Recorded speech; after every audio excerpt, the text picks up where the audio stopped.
दुखी श्याम वृद्धाश्रम स्थानीय युवक असह्य लोकंको बड़ दिन कले सेवा सहयोग युवक मानक कार्य वास्तव में प्रशंसनीय। जुग बदलिबा सहित एबे युवपीढ़ी मानसिकता बदलुछि।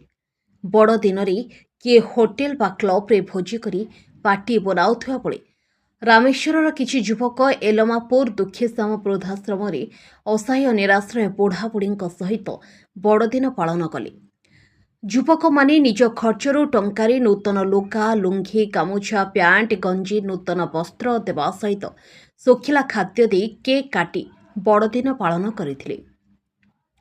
सबुठो बड़ कथा है स्थानीय रामेश्वर अंचल युवक अन्य मानक पई प्रेरणा। अन्य मानक पई एमानक कार्य दक्षता सेवा सहयोग एक जीवंत उदाहरण।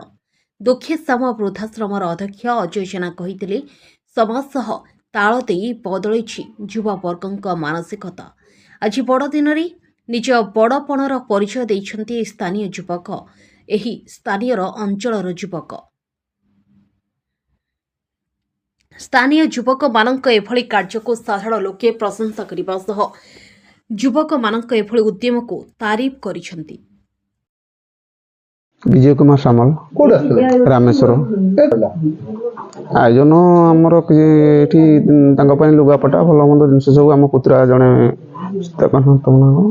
बड़ दिन में फिस्ट फिस्ट कर खाई था से आम मन गुड़ा है आम बुद्ध आश्रम आसी सहित काटी बहुत आमको भल लगुच। होटेल पालन अपेक्षा ये आम लोक सहित सुख दुख साथी बहुत आम वस्त्र दान कलु जलखिया भी किसी कले से आमको बहुत खुशी लगुच। खांडी रामेश्वर मु युवपीढ़ी या कहना चाहूँ ये बुद्धाश्रम को माने कहली जे बड़ दिन पालन कर नुआ वर्ष पालन कर जन्मदिन जो पालन कर बुद्धाश्रम पालन कले असहाय लोक मैंने अच्छा ये जदि आशीर्वाद करती बहुत आपण आगू जापर भगवान आशीर्वाद सागे समान। सरोज कुमार कांडी मना रामेश्वर कौन कहे आश्रम आसी बड़ दिन पालन कले कौन कहे से विषय बड़ दिन कौन आम अजु भाई जो देखिलु वीडियो ये जो बुद्धाश्रम से आम इच्छुक कलु जे जा गोटे खुशी ये करने कि अजु भाई एका तो माने सबकि ये हैंडल कर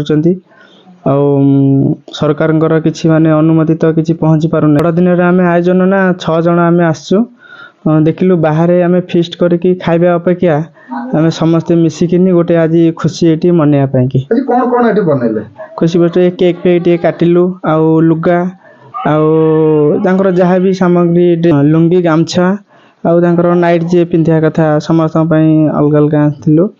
सीधा साल पचारे चाहूँ जे आपण मानक भली युवक मैंने आज वृद्धाश्रम रे आसी पहुंचिक असहाय मनीषों पाखे जन्म माने आज खुशी मनाऊँ।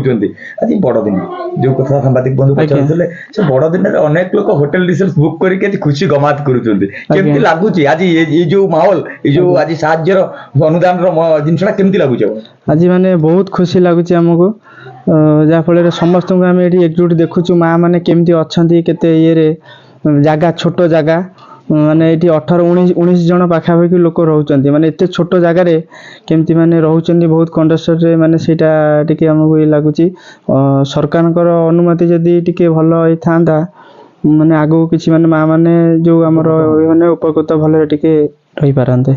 अजय कुमार जेना दुखीश्याम वृद्धाश्रम चेयरमैन सर सीधा सर समाज को युवपीढ़ी मैंने वार्ता दौरान जे एक्चुअली जो बड़ बड़ होटेल रिसोर्ट रे जो पैसा खर्च कर अଯଥା पैसा खर्च कर ये आशीर्वाद पाँच भगवान डायरेक्ट पाँच कारण असहाय लोक साहाଯ୍य कर युवपीढ़ी ही माने ही भविष्य माने समाजर मेरुदंड से माने माने से माने ही नूतन समाज तैयारी करेंगे यही वार्ता दूसरे समाज को भावुं कि आज ये भावुं असहाय मेले ନାଇଁ ଖୋରାକ ନିଶ୍ଚୟ ଯୋଗାଉଛି, କାରଣ ବଡ଼ଦିନକୁ ଗୁରୁତ୍ୱ ଏଇଥିପାଇଁ ଦିଆଯାଇଛି ଆମେ ସମାଜକୁ ପରିବର୍ତ୍ତନ କରିବା, ସମାଜର ସେବା କରିବା, ଅସହାୟ ଲୋକଙ୍କୁ ଅନେଇବା, ଦେଖିବା, ସେବା କରିବା, ଏଇ ହେଉଛି ମାନେ ବଡ଼ଦିନର ମହତ୍ତ୍ୱ। ଏଗୁଡ଼ା ମୁଁ କହୁନି, ଏଗୁଡ଼ା ଆକ୍ଚୁଆଲି ମାନେ ସବୁ ଧର୍ମଗ୍ରନ୍ଥରେ ବି କୁହାଯାଇଛି, ମାନେ ବାଇବେଲ, କୋରାନ, ବେଦରେ ବି କୁହାଯାଇଛି ସମାଜର ମଙ୍ଗଳ ହିଁ ମାନେ ସମସ୍ତଙ୍କର ମଙ୍ଗଳ। ଦେଖନ୍ତୁ ମାନେ ଯେତେ ଆପଣ ଏକ୍ସପିରିଏନ୍ସ ନେବେ, ସବୁଠୁ ବଡ଼ ଏକ୍ସପିରିଏନ୍ସ ହେଉଛି ଇଏ, ମାନେ ମନ୍ଦିର ଯାଆନ୍ତୁ, ମସଜିଦ୍ ଯାଆନ୍ତୁ, ଯୋଉଠିକି ବି ଯାଆନ୍ତୁ, ଆପଣ ଯେକୌଣସି ବଡ଼ ହୋଟେଲରେ ମାନେ ଜନ୍ମଦିନ ବା ବିବାହ ବାର୍ଷିକ ପାଳନ କରନ୍ତୁ, କିନ୍ତୁ ଏଇ ଅସହାୟ ଲୋକମାନଙ୍କ ପାଖରେ ରହିଲେ ଆପଣ ନିଜେ ମାନେ ଯେମିତି ଲାଗିବ ଯେମିତି ଭଗବାନଙ୍କୁ ପାଇଲେ ଆପଣ, ସେଇ ଟାଇପ୍ର ମୁଁ ଅନୁଭବ କରିଛି ଏବଂ ପିଲାମାନେ ବି ଅନୁଭବ କଲେ, ଭଲ ଲାଗିଲା ମୋତେ ବହୁତ। କାହା ପାଇଁ ମେରି କ୍ରିସମାସ ଆଉ କିଏ ବନଉଛି ହୋଟେଲ ରିସର୍ଚ୍ଚରେ ବଡ଼ଦିନ, କିଏ ପୁଣି ଜଣାଉଛି ଶୁଭେଚ୍ଛାର ବାର୍ତ୍ତା। ଏଇଠୁ ଗୋଟେ ପ୍ରଶ୍ନ ଉଠୁଛି, ସାନ ସିନା ଦାନତା ମହାନ, ଇଏ ନା ଧର୍ମପଦ ନା ଇଏ କୋଣାର୍କର କାହାଣୀ। ଆମେ ଆଜି ସିଧାସଳଖ ଆପଣଙ୍କୁ କହୁଛୁ ଦୁଃଖୀସ୍ଥାନ ବୃଦ୍ଧାଶ୍ରମରେ ପହଞ୍ଚିଛନ୍ତି ସ୍ଥାନୀୟ ରାମେଶ୍ୱର ଅଞ୍ଚଳର ଅନେକ କୁଲି କୁଲି ଉଦୀୟମାନ ଯୁବକ। ଆଜି ସେମାନେ ଏ ଜାଗାରେ ପହଞ୍ଚି ଅସହାୟ ମାନଙ୍କ ପାଇଁ ଖାଦ୍ୟ ବସ୍ତ୍ର ସହିତ କେକ୍ କାଟି ପାଳନ କରିଛନ୍ତି ଗୋଟେ ଖୁସିର ମାହୋଲ। ନା ଥିଲା ଏ କୌଣସି ବିବାହ ବାର୍ଷିକ, ନା ଥିଲା ଜନ୍ମଦିନ, ନା ଥିଲା କୌଣସି ସାଂସ୍କୃତିକ କାର୍ଯ୍ୟକ୍ରମର ଅବଧି।